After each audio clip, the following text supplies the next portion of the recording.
You know, while everybody is talking about the pros this year, the non-pros are also very good. No, I'm not talking about the IPL. I'm actually talking about the OPPO Find X8 and the vivo X200. Both are of course great phones in their own right, especially in the price category that they operate in. But which one should you pick? I'm sure that you have that confusion. Well, you'll come to the right place. I'll compare these two and tell you the answer by the end of this video, so stay tuned. Hi, I'm Ershad. You're watching Trakin Tech English, your destination for detailed, incisive gadget reviews.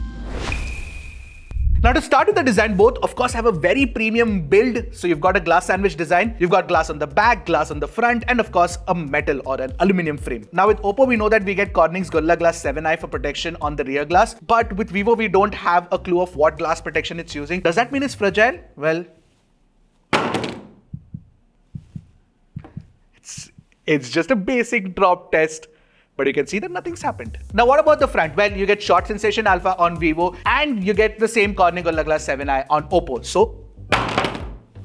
So nothing really happened. You don't have to worry about it. These are just basic drop tests that we're doing. I'm not going to drop my review unit on the ground. I'm not that courageous either. By the way, the glass finish on the Find X8 is matte, whereas it's glossy on the X200. And in general, I'm always team matte over team glossy, which reminds me I should get a matte wrap for my i20. What do you guys suggest? I mean, you guys know better than me, so please go to the comment section. Now, one thing I noticed while using these phones is that since it's a completely boxy design and the Find X8 looks a lot like the iPhone, I felt like, it was slightly more squarish and slightly more uncomfortable to hold than the vivo X200 because it's got slightly rounded edges. Having said that, Find X8 is actually lighter than the X200, which is definitely a huge advantage because I can feel that. I can feel that when I'm holding these two. Now, both these phones have a circular camera module, which takes up a big chunk of the rear. And I really like the padding that's there on the X200. It gives it a little bit of a, character. And both of these do also come with IP68 plus IP69 rating. So overall, when you look at the way they are designed, I'm not picking any favorites as such. But when you look at the usability of the design itself, OPPO does have a few extras. For example, you've got the awesome and very useful alert slider. But more importantly, you've got a Type-C Gen 3.2 port as opposed to the USB 2.0 on the X200, which I think is a big letdown. On a 60,000+ rupee phone, there should have been USB Gen 3.2,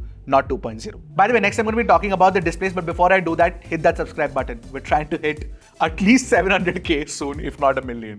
The AMOLED display on the Find X8 is actually smaller than the one on the X200. Now both these displays offer a 120Hz variable refresh rate, you get Dolby Vision support on Netflix, and the HDR peak brightness can actually reach 4500 nits. The good thing on the X200 is that you get a micro quad curved panel as opposed to the flat panel on the Find X8. Micro quad curve is the newer technology and therefore it also feels more comfortable to hold in the hand as opposed to the squarish design of the Find X8. Now both these displays are extremely vibrant and rich in their default color modes, but when you switch to the Pro color mode, the color accuracy is actually spot on. In fact, when we tested these two displays side by side, we couldn't tell the difference in the color reproduction. They're actually very similar and the delta E is pretty low. More importantly, the HDR performance is also pretty good with good control over the highlights and the shadows, and both are equally matched in that respect. Now when we tested these displays outdoors, they felt equally bright and equally legible under the sunlight. But one thing that must be noted is the fact that the X200 actually has a slightly brighter display, 1800 nits in HBM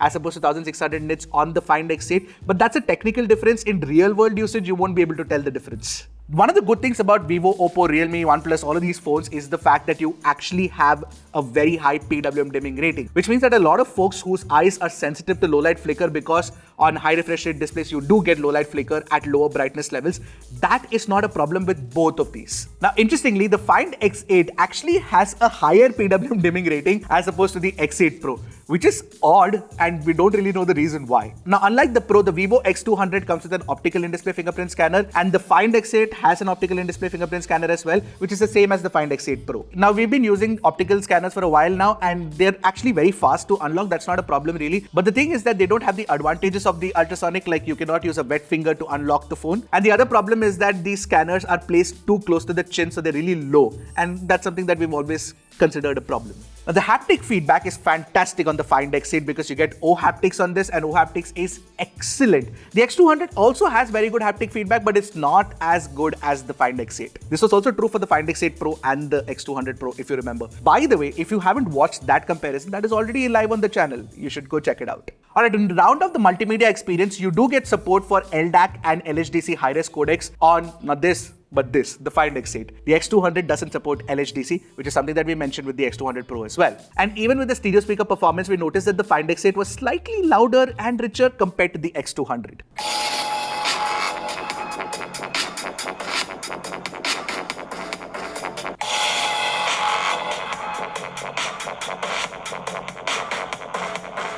Now, when you're talking about the performance, let's take a look at the specs first, and you will notice that they are largely similar. You get Dimensity 9400, LPDDR5X RAM type, UFS 4.0 storage. But when it comes to the performance tuning, OPPO is definitely better performing than vivo. So what you get is a better Antutu and Geekbench score for starters, and while the CPU stability was same on both in a 30-minute 40-thread run, the GPU stability is incredibly better on the Find X8. Moreover, in our 3D Mark wildlife stress test, it didn't lose as much battery life, and it didn't get as hot as the X200 either. But to call 41 degrees hot is not right because it's warm. I mean, 41 degrees is well within our 45-degree limit. And in general, also when we were using these phones, the thermals are in check. They don't get hot under intense workloads, which is nice. Now, we also ran the Solar Bay ray tracing test, and we got a better 42.9 FPS on the Find X8 compared to 40.34 on the X200. Now, when you're looking at gaming, BGMI supports smooth plus ultra extreme settings on the Find X8, which means that you get 120 FPS gameplay. Unfortunately, right now on the vivo, it's only smooth plus extreme, but we feel that it's just an update away for BGMI to run at 120 FPS, but currently it's not doing it. So for parity, we ran Genshin Impact as we usually do, where we played the game at highest graphics in 60 frames per second. And in that, the performance is largely similar. As you can see from the average frame rates, it's 59.9 versus 59.7, and the temperatures are also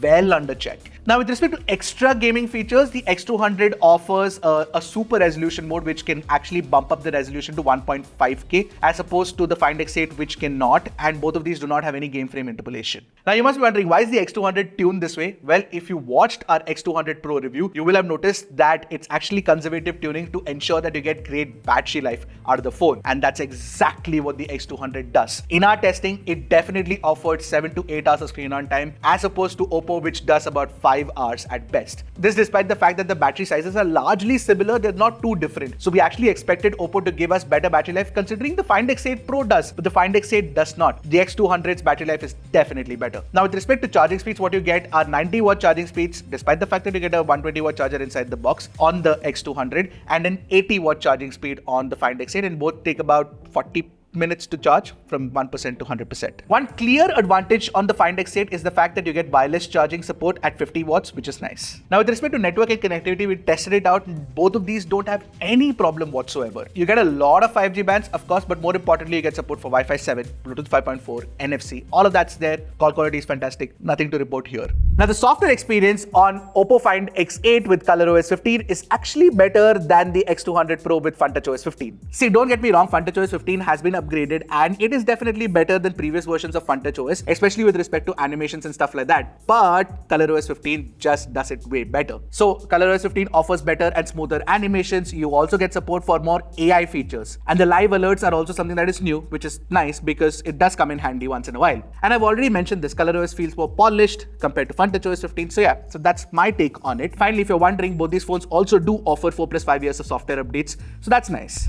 Alright, now it's time to talk about the cameras, and the setup is very similar on both, and you can see the camera specs on your screen right now. You get a primary, you get an ultra wide, you get a telephoto, and you get that selfie. Now, the primary camera on the X200 definitely captures more details and better sharpness than the Find X8. Now, when you take a look at the 100% crop, you can tell the difference for yourself. In fact, at many places, we noticed that the Find X8 was over-sharpening, which is also true for the 2x zoom levels, where vivo X200 performs better. Even at 3x, the optical zoom is matched on both, and the X200 performs better. Now, if you zoom further to say about 6x or 10x, both are equally matched in terms of details and sharpness retrieval, but overall, when you look at it, if you're taking pictures with the primary camera or if you're taking pictures with the optical camera, then I think X200 offers better looking pictures and sharper pictures for sure.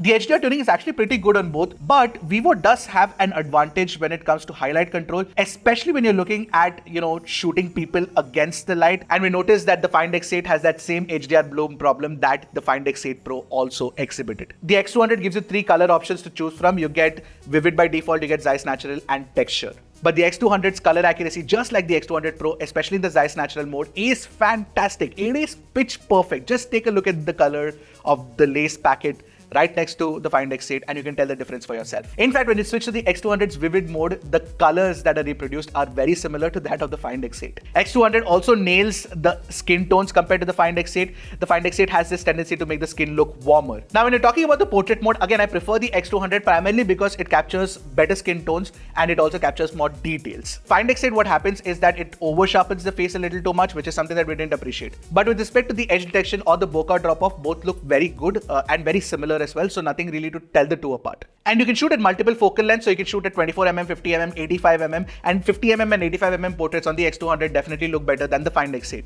Now, the X200 doesn't have the 85mm HD portrait mode that the X200 Pro did, but it does have the Zeiss lens simulations, and all of that together definitely makes the X200 the better portrait photography mode or the portrait photography phone compared to the Find X8. Now, when you look at the low light shots taken from the primary camera, again, the X200 has a brighter exposure, it captures more details from the shadows. It's just superior compared to the Find X8. Even with the 3x camera, the optical zoom camera which is matched, the X200 actually beats the Find X8. You can see sharper details and textures and brighter images as well. The ultra wide angle camera is wider on the Find X8, but with respect to detail retrieval, I think Vivo does it better. Even at low light, again, Vivo's night mode does it better than the Find X8. Now, talking about that selfie camera, both are almost equally matched in terms of details, which is nice. And even with the portrait or the HDR mode, you can't really tell the two apart, honestly. With the night mode, again, Vivo has that problem with that AI extreme night. Don't use it if you're shooting pictures with the night mode. Just keep that in mind. Now, talking about video recording, there's a major advantage on the Find X8 here, and that is the fact that it can actually shoot 4K 60 FPS Dolby Vision videos,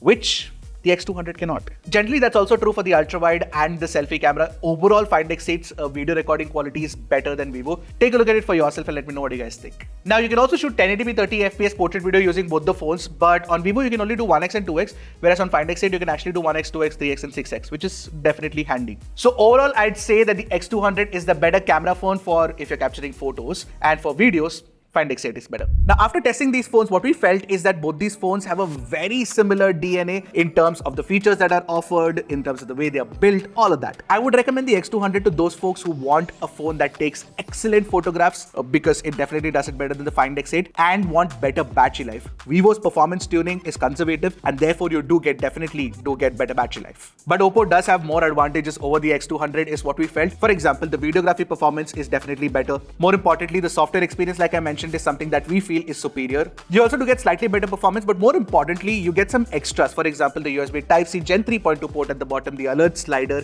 and the fact that you get wireless charging. Now, with these points in mind, you need to make that choice, whether you want to go with the X200 or the Find X8, which, by the way, surprised us a lot. This is a very, very good phone. I'd love to know which one would you pick between the two in the comment section. I'd love to know your thoughts, and I'll see you guys in the next one. Until then, keep tracking and stay safe.